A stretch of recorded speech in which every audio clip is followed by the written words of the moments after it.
Hi guys, follow me on Instagram to never ever miss any of my crazy updates. Gaadi aage chalo yaar. Hi guys and welcome to another vlog. I'm driving this. This is the Tata Altroz DCA, which is the dual clutch automatic version of the Tata Altroz. But before we start, let me share some useful information with you guys. Do you know that if you renew your car insurance with ACKO, you will not have to call a number of people for follow-ups and it requires zero paperwork.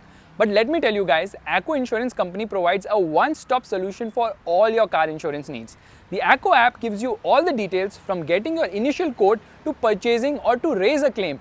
Not just this, you can manage your policy on the go. Also, renewal ke time pe you get instant one-tap renewal on the app. Coming to the tough part of car insurance, claims. You would be surprised that the ACKO app makes it very easy for you. All you have to do is tap upload and you are done. So when you get all your other needs fulfilled on an app, why not get your car insurance sorted on your fingertips as well? In this digital era, we are so habituated to using everything on the app. Ab is baar car insurance bhi. So download the ACKO app and get your free insurance quotes now. And back to the vlog. Straight away we're going to be opening the engine bay of this vehicle, and I'm a little disappointed because it does not get the turbocharged petrol engine which you would expect with a dual clutch gearbox. Of course, there you can see the 3-cylinder engine is vibraty. You can hear the sound as well, and there is insulation here, but somehow there's a lot of dust on the insulation. Any which ways, this car does not compete with that one because that one gets a turbo, but it also gets a dual clutch gearbox, and that's the N-line, so let's forget about it for a moment. Now you can see the design of the Altroz is actually quite nice. However, they should actually offer LED lights. Now come on guys, because these are halogen units, projector setup and everything else is halogen. DRL is somewhere here because the lights are on, they are not on at the moment, and you get this chrome line as well. In fact, this is a new shade of the car. This is under 4 meters in length, and it obviously uses the alpha architecture, which means that the doors open really wide and the floor is flat as well, and this is ready for being electrified too. Meanwhile, the tire size happens to be a 185/60/16, but you know, the wheels are actually nice in design. Wheels could be slightly bigger, but then in terms of ride quality, it's absolutely nice, so I don't care about it anyways. Here you can see there's a provision for a side camera, which is not there on this car of course, but it might come later with the facelift. Chrome here, car looks very nice and tasteful. In fact, you can see the window line is rising, and there's this no chrome finish but piano black finish, gloss black finishing which has been given. So Tata Motors has done a fantastic job in terms of the design. I mean 10 on 10 in terms of design of this car, and you can see the door handles are actually placed here. Now of course I've done so many videos on the Altroz before, there's no point going in detail with this one, so we're just going to quickly see what all is there in this car. First and foremost, the only change is there is the DCA badging here. That's about it. There is no other change on this Altroz. On the inside obviously the gear lever is different. It says Altroz here boldly, and the camera is very neatly integrated. That is a reverse fog light, and Faisal Khan's fingers of truth. Have to go down to check the exhaust of the vehicle. There it is, hidden of course, and you can see the platform too. Let's do one thing, let's open the boot, which means there's a button here. We press it and there it opens. Now the thing is that boot is big enough, but you know, loading lip is high, and the spare wheel, forget being an alloy, it's actually chin to minto size, 165/80/14. Yeah, 2 inches lower than what it should be. Anyways, this seat actually reclines. I'm just going to punch it. Oh no, that was a wrong punch. It came back, and then yeah. Come on guys, we need split folding seats. That's like a basic thing, okay? Tata logo here in a very unconventional place. Says vocal for local, although Tata Motors does source quite a lot of its parts from China, but still the sentiment is right? Any which ways, why am I coming ahead? You can see the peacock is there because yeah, lot of Easter eggs on this car. Meanwhile, the wipers also look quite nice. You can see, not the regular kind of course. Now let's get inside at the rear, and here you see 90-degree opening doors, which are not that useful as such, because when you're trying to close it, you have to really have kanun ke haath. Let's put this back into place. Space at the rear is actually quite nice. Floor is almost flat, so that 3 people can comfortably sit in, and this is the widest car in the segment, so 3 people can comfortably sit in. But there's a problem. The center passenger, he does not have a head only, so there is no headrest here, and there's an armrest. Seat is actually quite nice, and obviously you'll get the tri-arrow treatment as well, typical Tata trait. Legroom and kneeroom is actually fine, scooped out seat back, magazine holders, but under the support is not that great, and then headroom is just about adequate. Seat could be a bit more reclined, I think, and there is a hook handle, height adjustable seat belts. But this car has a lot of Easter eggs telling you that the facelift will have side airbags. That's the slot where they're going to write that. Of course, here you got a 12-volt charging socket. There should be a USB slot instead, and there's some storage space. AC vents at the rear. AC is a chiller. You can see the dashboard design is actually quite nice. I really like the way Tata Motors has done the dashboard on this car. Feels very premium, of course, but like I'm going to tell you, if I have to go and reach to close the door, it's like a stretch, of course. And then the door pockets are massively big. Like I can keep all my clothes inside there, and I don't have too many clothes actually. So hard plastics are obviously there. You would expect them at this price point. Let's just shut this. Okay, I like this treatment here, sort of softish. And listen to this. Shuts with nice reassuring softish thud, and it's going to beep because the key is in my pocket right now. Okay, and this is the key of the car. Here is to lock the car, unlock the car. This is to turn on the light, and this is to open the boot of the vehicle. I was seeing if a request sensor is here. No, it's not there. So Tata Motors can become friends with Hyundai, because Hyundai also doesn't offer a request sensor on the left side, which by the way Maruti Suzuki does offer. Anyways, okay, seats are really nice and comfortable. I love the seats on this car, really comfortable leatherette seats. Meanwhile, you get a proper dead pedal. There's some storage space here, and these are the controls for the fog lights and the engine start button, front and rear fog lights, of course. Door pockets are big enough at the front, and there's an umbrella holder here as well. That's kind of nice. Okay, these are the controls for the power windows, and this is, I think, it's a one touch down, not a one touch up. And by the way, only the driver's side is illuminated, the button, and obviously outside rear view mirror adjustment buttons I think are illuminated in this car. Child lock, of course, and this is to open the door and all that stuff. Now it says Altroz on the carpet mat, whatever. Let's get inside. Again, here a lot of things are there to like. First and foremost, the glove box is humongous. Just look at the glove box, it's like massive. Okay, and there is the peacock, of course, the national bird of India. I think, you know, they have gone overboard by giving cup holders here, some storage here, pen holder, this, that and all. So very practical in that regard. And then because this is so deep, that's what she said, along with a compartment on the top as well. So like crazy practicality, and this is cool too. Amazing. Okay, hard plastics, of course, nice silver finishing. This slides ahead and behind, and there's storage space below, but it's quite small, and this is a magnet. Okay, so you have to pull it. Okay, it doesn't come out that smoothly. Anyways, twin cup holders. It says you have to keep the key here. This is to unlock or lock the vehicle. So there is a dedicated button to do the same as well. And this, of course, is why we are talking, because this is the new gearbox, which is a dual clutch automatic gearbox. Has this tri-arrow pattern here. Now I'll show you one thing. I'm in drive mode. Okay, put the handbrake down. The car will obviously crawl ahead. Okay, now I'm just going to open the door, and you know what? The car will stop crawling because it has this lock. It realizes that the door is open or the seatbelt is not worn and the engine is running, so it has this lock wherein it will not move. That's an amazing feature to have. I really appreciate that, Tata Motors. Flat bottom steering wheel. The horn is easy to press because, you know, on the corner you have it, and these are actually the controls for the cruise control. These are controls for the audio system, and to browse through that screen I can actually use this button. I'm just going to turn off the headlights. Okay, now this becomes bright. It gets automatic headlights, it gets automatic wipers, but it does not get an auto dimming inside rear view mirror. Kya Tata kya? Okay, there's a mirror here, there's no mirror here, there's this receipt, and there's this login and pin for the connected car features, which is known as IRA. And unfortunately you need that, because other than that, without that you can't really operate the screen. So we're just going to touch this, brightness increases. I'm just going to remove the sheet on the screen. Listen to this. Okay, that is satisfying. I'm just going to put it inside here. Now the screen is very small. Yeah, 7 inches, kind of small. Yeah, come on Tata Motors, we need a bigger screen. And I'm actually in drive mode. The car is not moving because of the lock. Here we're going to get into reverse. That is the reverse parking camera. It has guidelines which are adaptive, but unfortunately now the quality of the camera is not that great, and the screen is also very small. Now we need a bigger screen, of course, and then it gets Android Auto and Apple CarPlay, but it is not wireless. The other problem is that it has got what 3-word navigation, again for which you have to connect your phone to the car, otherwise it's not going to work. It has got voice commands. मुझे गर्मी लग रही है. Say a command.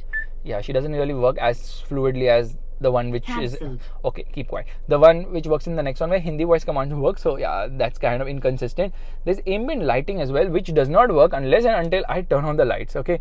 Now when I've turned on the lights, the color also changed here. We're going to go to the ambient light. Why is it not on? I've turned it on. Okay. There's this turquoise color here. And it says Altroz here. Earlier there were buttons which have been removed by Tata Motors. So there was, I think, button for air conditioning, volume, audio system, I think, and along with drive mode also. This car does not have drive mode, so it doesn't have any of the buttons. Lock and unlock has gone here, and some of the features have gone from here to here. So yeah, that kind of looks weird because physical buttons are the best. Trust me on this. We're just going to turn off the light. And let me get out of this. Okay, it has got park assist, which I can have the rear view camera on when I'm driving ahead as well. Doodle and all that stuff is, you know why it's there? So that you can have your own image or profile picture. But again, you need to use the IRA connected car app for the same. Anyways, let's get into sound demo and let's listen to an audio right away.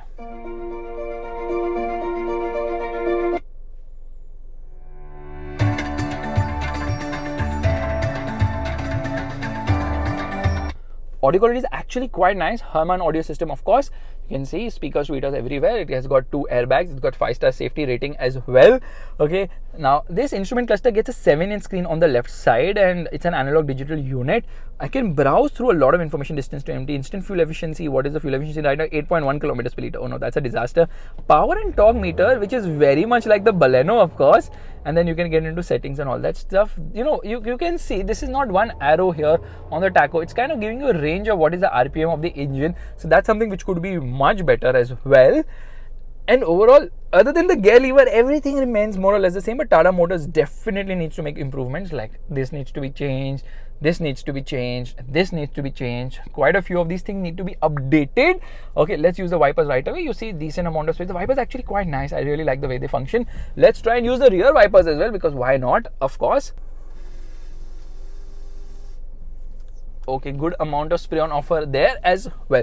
I really like the comfort on the seats. I think, you know, lumbar is a little bit extra, so you have to keep moving a position time and again to really be extremely comfortable. And there are some panel gaps. You can see there's this gap here, so consistency of the panels is something which Tata Motors still needs to work on. In fact, I also noticed when I get outside there is some gap here. They don't really sit in line as such. And then obviously this is a fingerprint magnet, so I'm just going to use my fingers to leave my mark right now. Anyways, let's do one thing. Let's start driving right away. But before we go, let me show you another interesting feature of this car. Press this button. It's Express cooling on.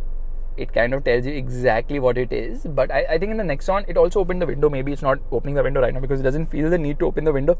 But yeah, you can also activate the express cooling from this particular screen, which I don't know why it keeps... Express cooling off. Why it keeps... Normal cooling mode on. I don't know. Normal cooling mode is off or what? AC कुछ भी बोल दे. ठीक है.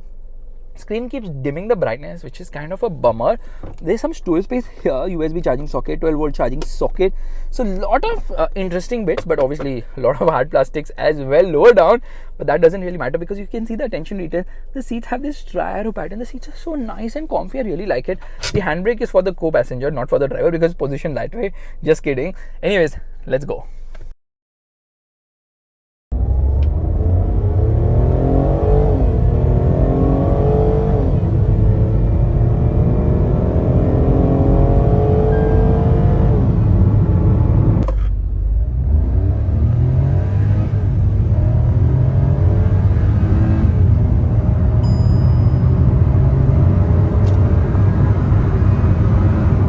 Alright, we are all set to go, which means turning off the air conditioning of this vehicle. Traction control button I cannot find. So anyways, we're just going to get into drive mode, handbrake down, and off we go very smoothly. Meanwhile, I just turn on the park assist so that I can see what's happening in the rear without having to worry about looking in this mirror.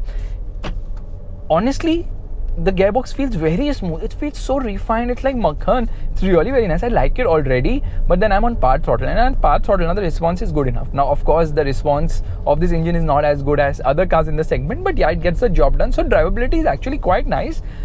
Although honestly, this 1.2 liter 3-cylinder engine produces just 86 horsepower and 130 Newton meters of torque, which is not much. In fact, this is the cheapest car in the world, or rather the least powerful car in the world to get a dual clutch automatic gearbox. So has Tata Motors gone one wrong by actually offering the dual clutch automatic with a NA engine? Rather, they should have offered it with the iTurbo.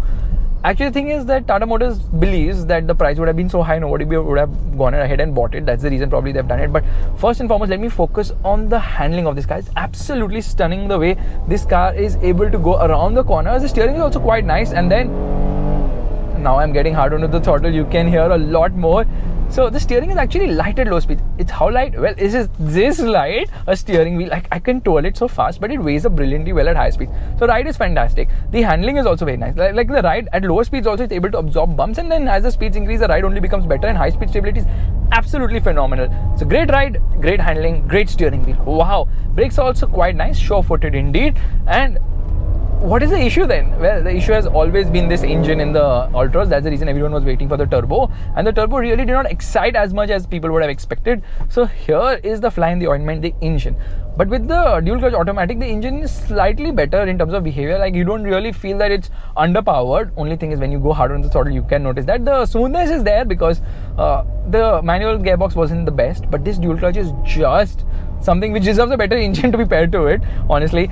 Otherwise, it gets the job done. There are no paddle shifters here, but then you have manual mode, and you can also manually change gears if you so wish.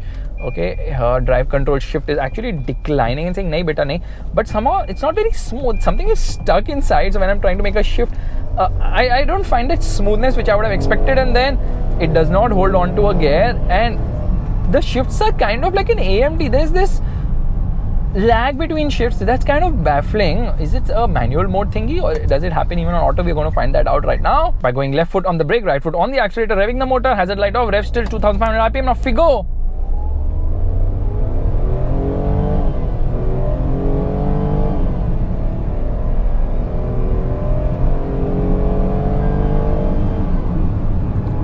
I'm very sorry, but this is not how a dual clutch automatic should shift. I'm driving the i20 N line, trust me, shifts happen so fast.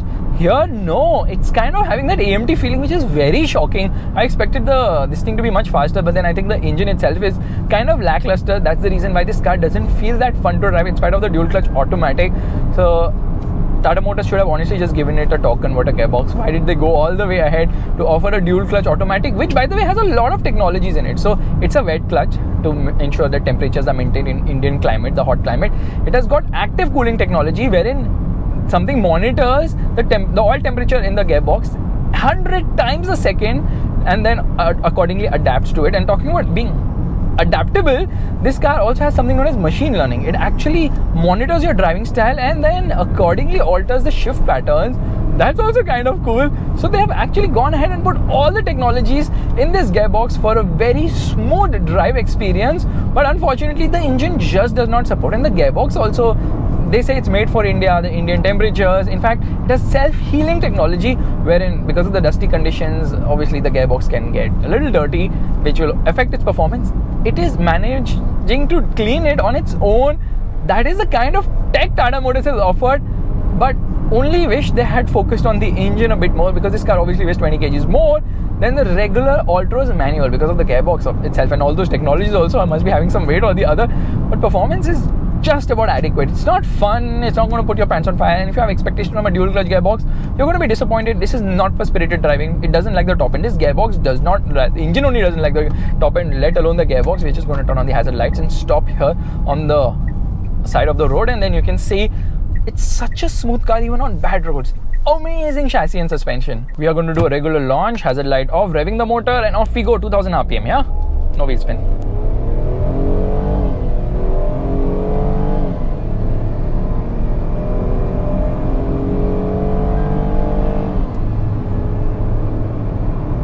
I am on full throttle, and this Ertiga cab driver is able to comfortably cruise ahead. That is the kind of performance we have here. Very unfortunate, okay? And there are 7 variants on offer, out of which 2 are actually for the dark edition, and the price ranges from 9.55 lakhs to 11.32 lakhs. So the base variant of the automatic is priced at 9.55 lakhs, and the top end variant, I think this is the one which we are driving right now. No, that's actually the dark edition. This is not the dark edition. That's priced at 11.32 lakhs. You pay 20,000 more when you compare the price to the turbo, which is the manual of course, and you pay 1.26 lakhs more when compared to the manual. For 1.26 lakhs you get a state-of-the-art gearbox without a doubt, but unfortunately the engine does not support. I'll tell you what is the issue. Okay, Tata Motors decided that they're going to launch this automatic gearbox equipped Altroz, and they're going to remove the drive modes. When they were removing the drive modes, the car was left in eco mode and still in eco mode. That's why the performance is like it's in eco mode at the moment. And you see, even when turning aggressively, the wheels don't spin ever, because it just does not have the freaking grunt only. So that's very disappointing. Like, I would have definitely expected more performance from this car. In fact, right now we are just cruising here. I am going to get into the highest gear possible, which is of course 6, but you know what, 60 kilometers per hour also, it doesn't want to shift beyond 4th gear. Yeah, at this speed things are fine, but we're going to increase the space a bit, and then let me see if I can shift into a higher gear. Drive control shift denied, and now finally we are in 6th gear. So at 60 kilometers per hour it should be able to manage probably the 6th gear here. I'm going to drop the pace, come to 60 kilometers per hour, and then now it's kind of managing. So sometimes it's not responsive even with manual shifts. They really need to address the gearbox, because there are some flat spots here. Like sometimes some things work, sometimes some things do not work. But the biggest issue here is this engine. Yeah, this engine just does not have the grunt. This is just the wrong pairing. You cannot put a amazing dual clutch automatic gearbox, which by the way is not even amazing here, unfortunately, because it shifts like an AMT. How come it has so much lag between shifts? Like, it's like they're holding and then, you know, forget about it. There's no point even complaining, because Tata Motors is going to do what it feels like at the end of the day. Here, come on. Now it shifted to 5th. Now I'm into auto mode. Top end is very noisy, but it doesn't go anywhere in the top end. It's noisy because it's a 3-cylinder unit, and of course there are some vibrations, but overall the vibrations are very well contained here.